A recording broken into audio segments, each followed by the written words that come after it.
Today we're going to take on the most common problem with racing shells, the small hole punched in your boat. It's not uncommon, happens all the time. In fact, this particular boat has more than 30 of them, but we're going to just look at one for purposes of this. First thing is to clean the area. I like denatured alcohol. It'll take off any contaminants without posing a threat to any paint, either original or aftermarket, that might be on the boat. So wipe it thoroughly with denatured alcohol. Then take some 60 grit sandpaper, aluminum oxide, most common sandpaper available at all hardware stores, 60 grit. You want to sand the immediate area.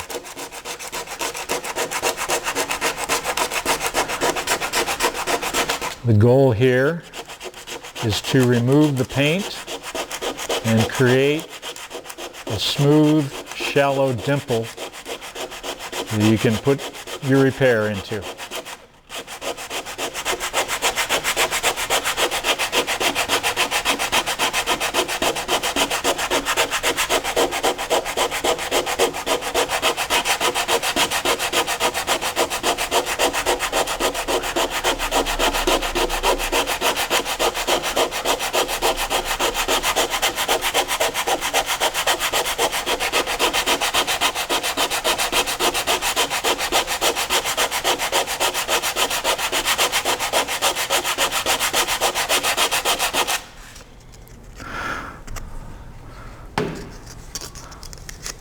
Starting to look how it should look.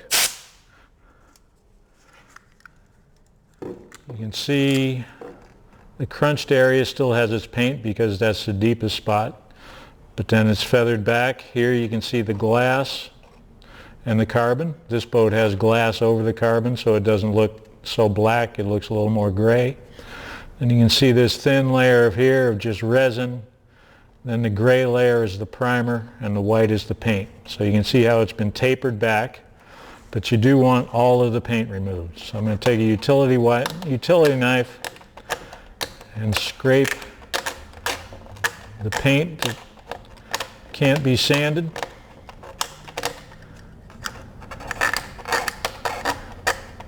And you'll see little spots flexing near the edge. It's probably not terribly important, but it won't hurt to cut those free just so that you don't have anything loose under your repair. Utility knife will cut it. It will adhere somewhat to the honeycomb, but you can break it off. And now you can see the honeycomb. That's what it looks like. It's like thin cardboard or paper, brown. But basically, you want to get all the paint and primer off of the area you're going to repair. Blow it clean.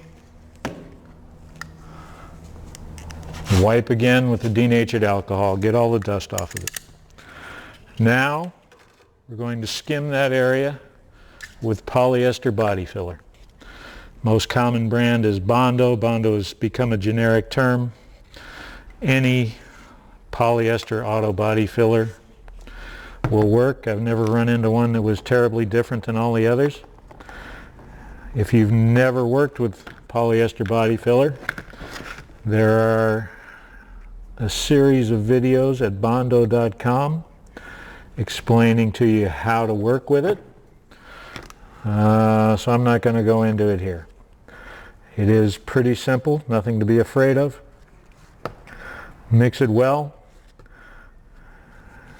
and remember that Bondo polyester body filler is designed to harden pretty quickly, so you don't have a lot of time. If you're timid, practice with some first, throw it away, and then do it again, because you really don't have much time, especially in hot weather, before it starts to harden a little bit. You take some on a spreader and smear it over the damaged area. You don't want to pack the hole. You just want it filled.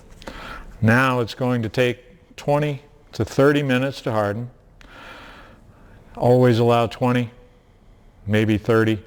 No reason to hurry it. You don't want it to go bad at this point. So we'll let it harden, then we'll come back for the next step. Okay, we've given our Bondo a chance to harden. Next step is back with the 60 grit sandpaper. Same sandpaper. We want to remove most of the Bondo.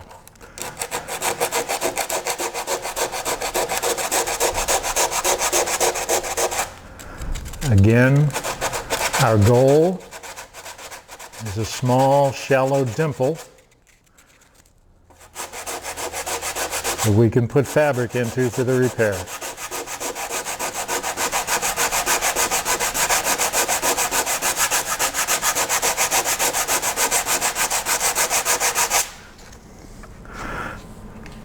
Now you see that we've pretty much returned to the original dimple, with Bondo remaining only in the area that we cut out.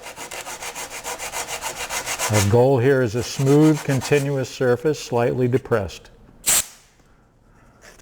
That's about right.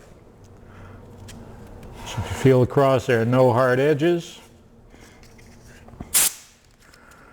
It's all smooth, it's continuous, slightly depressed. Again, wipe with the alcohol. Just give it a quick wipe, get the dust off. Now it's time to apply fiberglass. If you're thinking my boat is carbon fiber, I can't fix it with fiberglass. Now for something like this, fiberglass is fine. Carbon would actually just be harder to work with and a waste of money.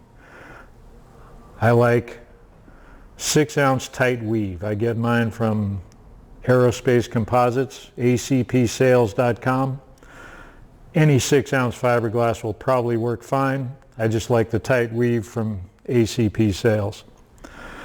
You're going to use some epoxy. If you're in a boathouse that has big cans of epoxy, that's great. If not, you can buy West System epoxy in these little packets at most good marine supplies. Certainly at online at westmarine.com or jamestowndistributors.com. It's not really cheap. If you're going to use a lot, this is an inefficient way to do it. I think they come in a packet of 6 of these for $25 or something, but it is pretty simple. You cut the top off, you squeeze everything from both sides into a cup, mix it. You have a single use of epoxy.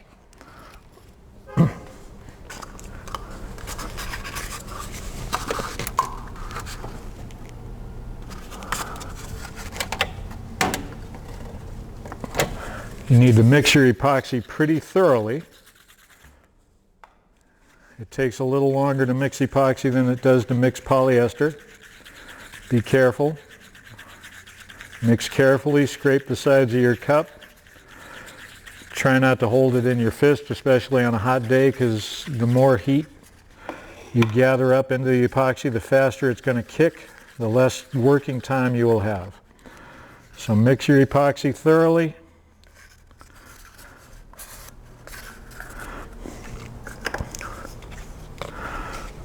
Then take a chip brush, disposable paintbrush, chip brush. I've actually seen them sold for barbecuing.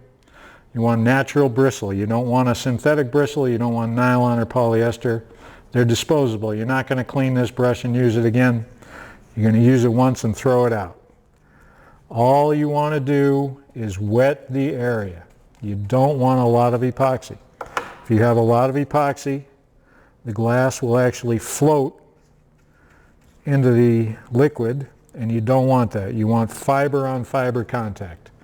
So dab it with a little epoxy and take your small piece of cloth and press it in to the wet spot. It will wet out. This is thin fiberglass. It wets out pretty easily. Give it a chance to wet out. You shouldn't need to add more epoxy. Take a second piece of the same cloth and dab that into the epoxy. You can stipple it with the ends of the brushes. what you're really looking for here is 2 layers of glass saturated in epoxy but pressed tight against the boat. No excess. Excess epoxy just gives the fabric a chance to lift off and makes the repair weaker.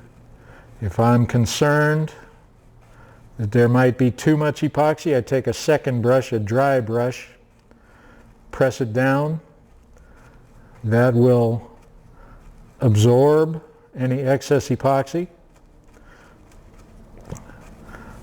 And that's the way it should end up. It should be, the glass should be virtually transparent, but you should, if you look closely, be able to see the texture of the glass. You don't want a glossy, slick surface. That indicates you have too much epoxy. You want translucent glass with the weave of the fabric visible. Now at this point, it's good to allow 8 hours for hardening. You don't want to go at it when it's green, so this is a good time to stop. Generally, if I'm doing a lot of these, I do the fiberglass last thing in the day, and then when I come back in the morning, the epoxy is more than ready for the next step. So we'll give this a good chance to cure, and then we'll come back for the next step.